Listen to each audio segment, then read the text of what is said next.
തേയില പോലെ നാം ഇരുപേർ ഒത്തുപള്ളിയിൽ ഒത്തുചേർന്നു. ഏറിയ നാള് പോയതല്ലേ,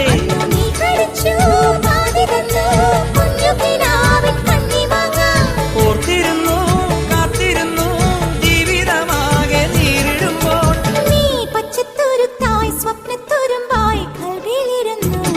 കിളിച്ചുണ്ടൻ മാമ്പഴമേ, കിളികൊത്ത തേൻപഴമേ, കളിർ ചുണ്ടിൽ പുത്തിരി മുത്തായി ചിപ്പിയിൽ എന്നെ കാത്തുവച്ചോ. രണ്ടാം കിളി കണ്ടു കൊതി കൊണ്ടുവരവുണ്ടപ്പോൾ, മൂന്നാം കിളി നാലാം കിളി എന്നാതിരിലേറെ കിളി അങ്ങോട്ട് കൊത്തിങ്ങോട്ട് കൊത്താൻ